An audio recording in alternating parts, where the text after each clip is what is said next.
Hello everyone. आज अम्ल क्षारक एवं लवण चैप्टर के अंतर्गत हम लोग पढ़ेंगे अम्लों के रासायनिक गुण।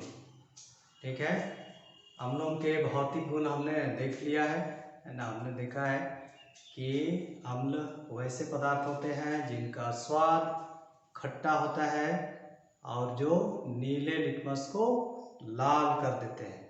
तो आज हम लोग पढ़ेंगे अम्लों के रासायनिक गुण। इसमें 3 रासायनिक गुण हम पढ़ेंगे।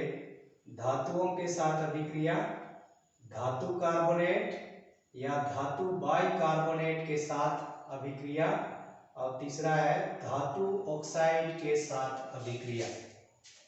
ओके, पहली अभिक्रिया है, पहला रासायनिक गुण है धातुओं के साथ अभिक्रिया। ओके, तो ये जो अम्ल है ना, तनु अम्ल या सक्रिय धातुओं के साथ, सभी धातुओं के साथ नहीं, सक्रिय धातुओं के साथ अभिक्रिया करके लवण और हाइड्रोजन गैस बनाते हैं। ओके, अर्थात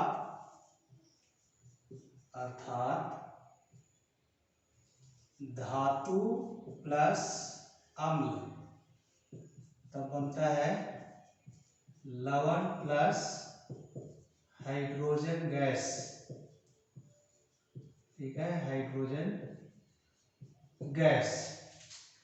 तो धातु अम्ल के साथ या अम्ल धातु के साथ जब अभिक्रिया करता है तब लवण और हाइड्रोजन गैस बनता है। ओके, जैसे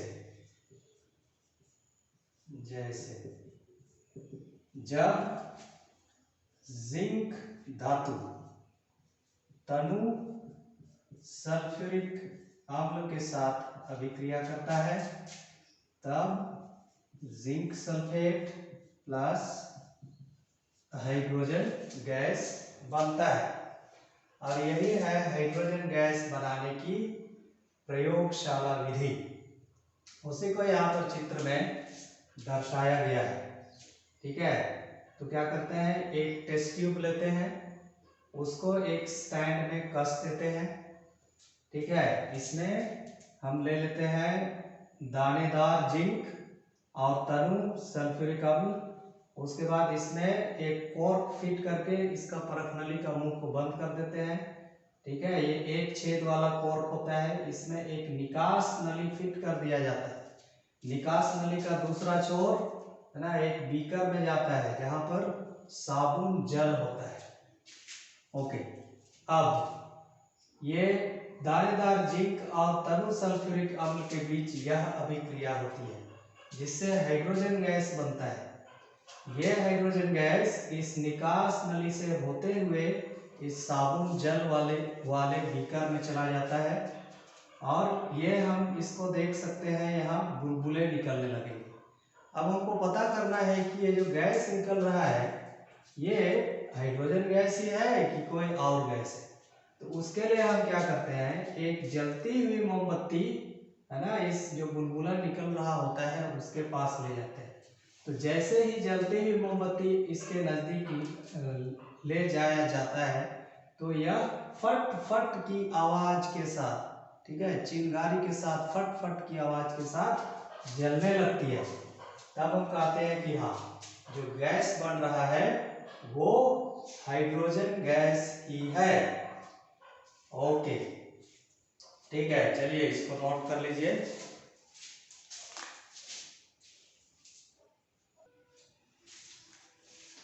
ठीक है, तो इस प्रकार से अम्ल धातुओं के साथ अभिक्रिया करके लवण और हाइड्रोजन गैस बनाता है। ठीक है, तो पहला हो गया। दूसरा है धातु कार्बोनेट या बाइकार्बोनेट के साथ अभिक्रिया। ओके, तो ये फिगर वाला सवाल भी कभी कभी पूछा जाता है, तो इस फिगर को भी जानना है कि है ना, परख नली में क्या क्या लेते हैं, उधर बीकर में क्या लिया हुआ रहता है, जो गैस बनता है वो कौन सा गैस होता है। ओके, ठीक। तो दूसरा है धातु कार्बोनेट या बाइकार्बोनेट के साथ अभिक्रिया, ओके, के साथ अभिक्रिया, ओके।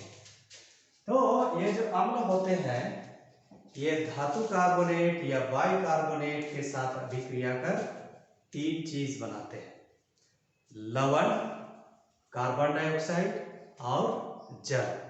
ठीक है, लवण, कार्बन डाइऑक्साइड और जल, अर्थात धातु कार्बोनेट या बाइकार्बोनेट, बाइकार्बोनेट प्लस अम्ल, तब बनेगा लवण plus carbon dioxide, carbon dioxide,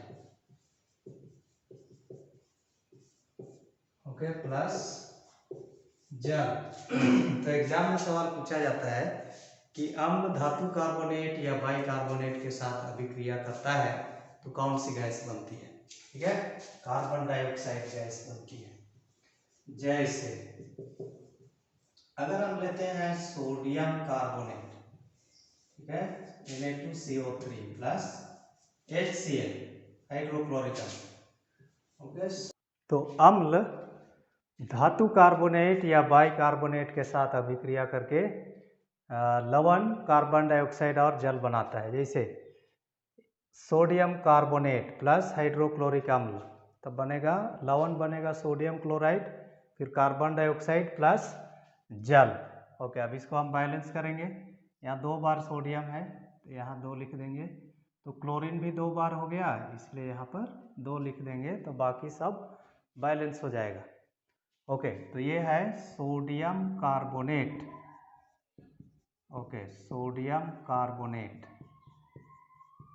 ठीक ऐसा ही अगर हम सोडियम बाइकार्बोनेट लेते हैं, okay, sodium bicarbonate plus hydrochloric अम्ल, तब बन जाएगा लवण होगा sodium chloride plus H2O plus, okay, okay, CO2 को पहले लिखते हैं, NaCl plus CO2 plus H2O। ठीक है, तो इस प्रकार धातु कार्बोनेट या बाइकार्बोनेट के साथ जब अम्ल की अभिक्रिया होती है तो लवण, कार्बन डाइऑक्साइड और जल बनता है। ओके, अब कैसे पहचान करेंगे कि ये जो गैस है वो कार्बन डाइऑक्साइड ही है। तो इसके लिए क्या करते हैं, ये जो CO2 है इसको चूना जल से होकर प्रवाहित किया जाता है। तो ये जो चूना जल है शुरू में तो रंगहीन होता है, वो दूधिया हो जाता है। ओके, तो इसका कारण क्या है। ओके, तो CO2 और ये जो चूना जल होता है, ठीक है, चूना जल होता है कैल्शियम हाइड्रोक्साइड। ठीक है, कैल्शियम हाइड्रोक्साइड, जलीय कैल्शियम हाइड्रोक्साइड होता है। तो जब इसके बीच अभिक्रिया होती है तो कैल्शियम कार्बोनेट बनता है। ठीक है, कैल्शियम कार्बोनेट और जल, तो कैल्शियम और कार्बोनेट इसी जल में ये घुला हुआ होता है। ठीक है, कैल्शियम कार्बोनेट, तो इसी कैल्शियम कार्बोनेट बनने के कारण ही ये जो चूना जल है वो दूधिया हो जाता है। तो एग्जाम में पूछा जाता है कि चूना जल से होकर कार्बन डाइऑक्साइड प्रवाहित करने पर वह दूधिया क्यों हो जाता है, तो लिख देना कैल्शियम कार्बोनेट बनने के कारण। ओके, ठीक, नेक्स्ट रिएक्शन है धातु ऑक्साइड के साथ अभिक्रिया, है ना, तीसरा रिएक्शन। ये 2 रिएक्शन तो हो गया, अब तीसरा रिएक्शन धातु ऑक्साइड के साथ अभिक्रिया। ओके, धातु ऑक्साइड के साथ अभिक्रिया। ठीक, तो अम्ल धातु ऑक्साइड के साथ अभिक्रिया कर लवण और जल बनाते हैं। ठीक है, क्योंकि धातु ऑक्साइड होता है क्षारकीय, अधातु ऑक्साइड होता है अम्लीय, और इसीलिए यह क्या है, उदासीनीकरण अभिक्रिया है। ठीक है, उदासीनीकरण अभिक्रिया।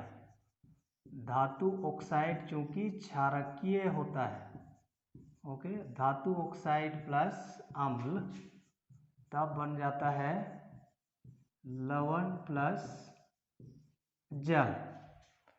ठीक है, हमने पढ़ा है रासायनिक अभिक्रियाओं के प्रकार में उदासीनीकरण अभिक्रिया। ठीक है, अम्ल एवं क्षारक आपस में अभिक्रिया करके एक दूसरे को उदासीन करते हुए लवण और जल बनाते हैं, उस अभिक्रिया को बोलते हैं उदासीनीकरण। तो यहाँ भी क्या बन रहा है, लवण और जल बन रहा है। तो ये तो अम्ल है, इसका मतलब है धातु ऑक्साइड क्षारकीय होगा, तभी केवल लवण और जल बनेगा। ओके, जैसे यदि हम लेते हैं सोडियम ऑक्साइड प्लस HCl, तो बन जाएगा लवण होगा NaCl, ओके, प्लस H2O। अब इसको बैलेंस करते हैं, सोडियम 2 बार है, यहाँ 2 लिख देंगे, तो क्लोरीन भी 2 बार हो गया, इसलिए यहाँ पर 2 लिख देंगे तो बैलेंस हो जाएगा। ओके, ठीक है। ऐसा ही अगर आप लेंगे पोटाशियम ऑक्साइड प्लस HCl, तो बनेगा potassium chloride plus H2O। Okay, इसको भी बैलेंस कर देते हैं। ठीक, ओके, अगर लेंगे यही पोटाशियम ऑक्साइड प्लस सल्फ्यूरिक अम्ल, तो भी लवण और जल ही बनेगा, लेकिन यहाँ पर जो लवण होगा वो होगा K2SO4। ठीक है, पोटाशियम सल्फेट प्लस H2O। ठीक है, तो यही 3 गुणों, रासायनिक गुणों में से ही है ना क्वेश्चन पूछा जाता है। धातु के साथ अभिक्रिया, धातु कार्बोनेट या बाइकार्बोनेट के साथ अभिक्रिया, उसके बाद धातु ऑक्साइड के साथ अभिक्रिया। ओके, ठीक है, चलिए इसको नोट कर लीजिए, उसके बाद देखेंगे ओके क्षारकों के रासायनिक गुण। ओके, अगला हम लोग देखेंगे क्षारकों के रासायनिक गुण। तो इसमें मुख्यतः 2 गुण, धातुओं के साथ अभिक्रिया और अधातु ऑक्साइड के साथ अभिक्रिया। ओके, ये जो क्षारक होते हैं ये कुछ धातुओं के साथ अभिक्रिया करके लवण और हाइड्रोजन गैस बनाते हैं, है ना, जैसे जिंक, है ना, धातु प्लस क्षारक, लवण और हाइड्रोजन गैस। जैसे जिंक धातु के साथ सोडियम हाइड्रोक्साइड अभिक्रिया करके बनाता है sodium zincate Na2ZnO2 plus hydrogen gas. ठीक है, तो ये इम्पोर्टेंट रिएक्शन है, इसका नाम है सोडियम जिंकेट। सोडियम जिंकेट, तो एग्जाम में पूछा जाता है कि जिंक सोडियम हाइड्रोक्साइड के साथ अभिक्रिया करके क्या बनाता है, या सोडियम हाइड्रोक्साइड जिंक के साथ अभिक्रिया करके क्या बनाता है। तो सोडियम हाइड्रोक्साइड और जिंक के बीच अभिक्रिया होती है तो सोडियम जिंकेट बनता है और हाइड्रोजन गैस बनता है। तो यही एक धातु है, एकमात्र धातु है जिंक, जिसके साथ क्षारक अभिक्रिया करता है तब बनता है ओके लवण और हाइड्रोजन गैस। ठीक है, अन्य धातुएं क्षारक के साथ अभिक्रिया करके लवण और हाइड्रोजन गैस नहीं बनाते हैं। ओके, ऐसा ही यदि हम लेंगे जिंक प्लस पोटाशियम हाइड्रोक्साइड, तो यहाँ बन जाएगा potassium zincate plus hydrogen gas. ठीक है, potassium zincate, potassium zincate plus hydrogen gas. Okay, ठीक है, तो मल्टीपल चॉइस में पूछा जाता है ना, जिंक सोडियम हाइड्रोक्साइड के साथ अभिक्रिया करके निम्नलिखित में से क्या बनाता है। तो लिख देना है सोडियम जिंकेट, उसको चुनना है। ओके ठीक है, तो ये था पहला। ओके, अब दूसरा है अधातु ऑक्साइड के साथ अभिक्रिया। अधातु ऑक्साइड, ओके, अधातु ऑक्साइड के साथ। ओके, तो ये जो क्षारक होते हैं अधातु ऑक्साइड के साथ अभिक्रिया करके वे लवण और जल बनाते हैं। ठीक है, अधातु ऑक्साइड क्षारक के साथ अभिक्रिया करके ओके लवण और जल बनाते हैं। अधातु ऑक्साइड है ना, जैसे कार्बन डाइऑक्साइड, सल्फर डाइऑक्साइड इत्यादि, ये क्षारक के साथ या क्षारक अधातु ऑक्साइड के साथ अभिक्रिया करते हैं तो लवण और जल बनते हैं। ठीक है, तो चूंकि यह लवण और जल बन रहा है, इसका मतलब यह भी उदासीनीकरण अभिक्रिया है।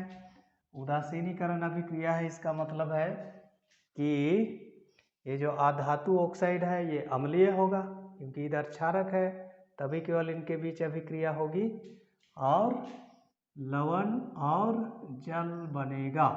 ओके, उदाहरण देखते हैं। जैसे अधातु ऑक्साइड कार्बन डाइऑक्साइड प्लस क्षारक सोडियम हाइड्रोक्साइड, तब बन जाएगा सोडियम कार्बोनेट प्लस जल। ठीक है, सोडियम कार्बोनेट प्लस जल, इसको भी हम बैलेंस कर लेते हैं। ओके, तो ऑक्सीजन हो गया 2 और 2 4, यहाँ 3 और 1 4, 2 हाइड्रोजन, इधर 2 हाइड्रोजन। ऐसा ही लिख सकते हो CO2 प्लस पोटाशियम हाइड्रोक्साइड, तब बन जाएगा पोटाशियम कार्बोनेट प्लस H2O। तो यहाँ के 2 बार है, इसलिए यहाँ 2 बार लिख देना है। ओके, तीसरा लिख सकते हैं, है ना, ये दोनों में आ सकता है, अम्लों के रासायनिक गुण या क्षारकों के रासायनिक गुण। यहाँ क्षारकों के साथ लिख रहा है तो यहाँ लिखेंगे अम्लों के साथ अभिक्रिया। ठीक है, अम्लों के साथ अभिक्रिया, तो इसको एक्चुअली देख चुके हैं। ओके, अम्ल एवं क्षारक आपस में अभिक्रिया करके लवण और जल बनाते हैं, और इस अभिक्रिया में ये एक दूसरे को उदासीन कर देते हैं, और इसी अभिक्रिया को कहते हैं उदासीनीकरण अभिक्रिया।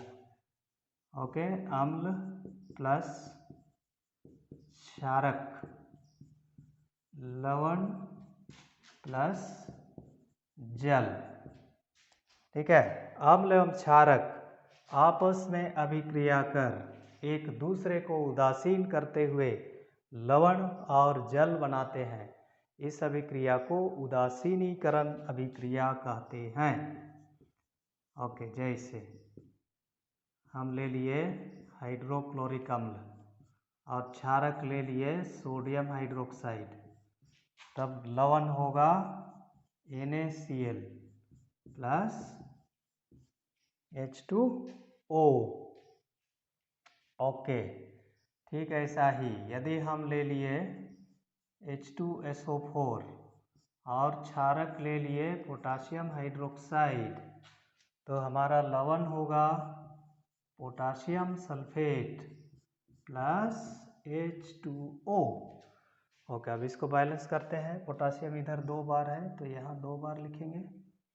ओके, यहाँ 2 बार लिखे तो हाइड्रोजन 2 और 2 4 हो गया, यहाँ 2 ही है, इसको 4 करने के लिए यहाँ 2 लिख दिए। अब ऑक्सीजन 4 और 2 6, इधर 4 और 2 6 हो गया। ठीक है, तो इस प्रकार से अम्लों एवं क्षारकों के रासायनिक गुण कंप्लीट हो जाता है। ओके, इसके बाद इस चैप्टर में बाकी है साधारण नमक से रसायन।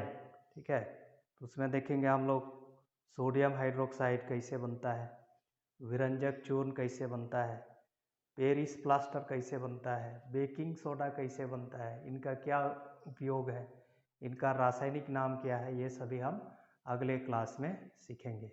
बाय।